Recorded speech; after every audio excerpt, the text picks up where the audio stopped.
everyone, welcome back. I'm Georgia from Georgia's Shenanigans. Today we're going to be making a custom charm bracelet for a lovely customer of mine. She's a repeat customer. I've made another custom piece for her, and this is the second one. So what she's asked for is a charm bracelet that represents bees. So she chose these charms, really cute little bees. And we've got some black onyx 6mm and some yellow natural stone. I think they're chalcedony. I'll have to double check. If they're not, I'll put it in the notes. We've got some oval jump rings to pop on the charms to put onto the chain. I use oval jump rings usually on charm bracelets because they're a little bit stronger because of the shape. They just tend to be a bit stronger. We've got some head pins because we're going to wire wrap the beads onto the chain. We've got some stainless steel chain here. I've put the toggle clasp on each end. Now I've put them straight onto the chain. I don't know if at this stage if I'm going to need to put a jump ring on this end. It'll depend because there'll be a bead on this link as well. So whether or not the bead's going to interfere with putting the bar through the ring, I don't know at this stage. But anyway, I'll figure that out as I go. So to begin, we're going to, first of all, we're going to do a yellow bead. So we're going to pop that onto our head pin, just like that. And we're going to grab a pair of needle nose pliers. I'm sure you guys have all seen me wire wrap a million times, but anyway, I really like to wire wrap, you might have figured out. Plus it's a lot stronger than using a jump ring or anything like that. So we want a reasonably small loop. So we're going to grab it about there. Bring the wire around until we've got something that looks like that. Now we're going to open up this little loop and I'm going to pop it on. I'm going to start at this end, pop it onto my chain. The hardest part about charm bracelets is making sure that all your charms and your beads and whatnot are all on the right side of the chain. You don't want them to be on opposite sides. So now we're just going to wrap this on. I'm going to try and get it nice and neat. I'm not a fan of the messy wrap. So basically we're just filling that space between the loop and the bead. Now you've got to be careful. You don't want to put too much pressure on your bead because it'll break your bead. So you want to make sure it's just to the bead. So we're going to snip off that tail, just like that, holding on to that little piece that you're cutting off because it will fly across the room. Now I'm the only one here and I've got glasses on, but I still hold on to it. So now you need to just tuck in that little tail.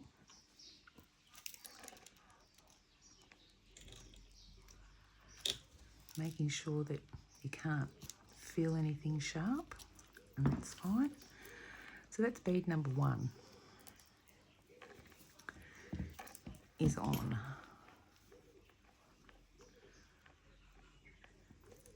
Perfect. And now I'm going to put one of the charms on. So I'll grab my jump ring, make sure I've got it on the right side. Grab my needle nose pliers, just twist it gently. Now I need to make sure that I get the charm on the same side of the chain as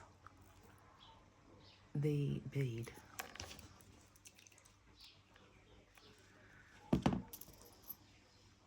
I may or may not have left myself enough room here. Now I'll have to open it up a little bit more.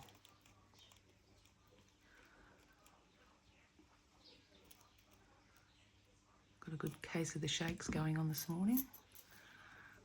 Nothing unusual for me. So that's what we've got so far. So just on every second link, I'm going to pop either a bead or a charm. So now we're going to put a black bead. So we pop it onto the head pin, pliers, bend it,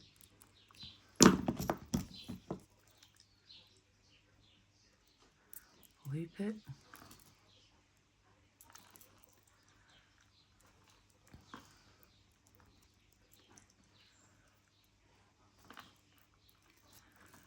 so we've got that, open up that loop, making sure we've got the same side of the chain, popping the pin onto the loop, closing it up,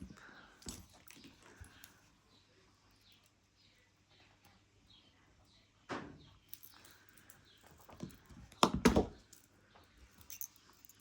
we wrap.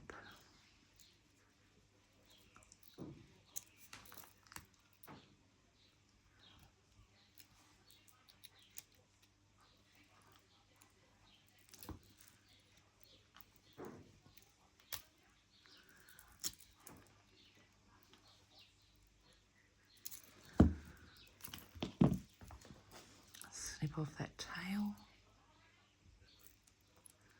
as close as you can to the bead.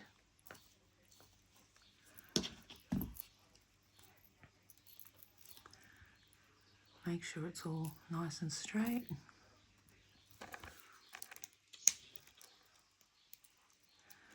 Tuck that tail in. Okay, so that's the basic idea of what I'm going to do. So now we've got that. So I'm going to continue this off camera and I'll come back and show you the finished result. So I'll be right back. Okay, so it's taken me about an hour, just over an hour, to put this all together. But here's the finished bracelet. It's really, really pretty. Didn't have any particular issues while I was going. This chain, this style of chain makes it easy to see which, that you're putting everything on the right side. And with your charms, I found if you have a certain motion of how you do it and you do it the same every time, then it's much easier to make, like, for them all to wind up being the right way. If you're sort of just doing it however and guessing, then your charms can end up being on the wrong way and then you've got to turn them around and it can be a little bit frustrating. But I didn't have any of that problem with this one. So there it is. All very pretty. So Deb, I hope you like your charm bracelet, and I hope you enjoyed as much as I enjoyed making it. So there you have it, guys. So thanks very much for watching. Oh, I didn't have to put a jump ring on either.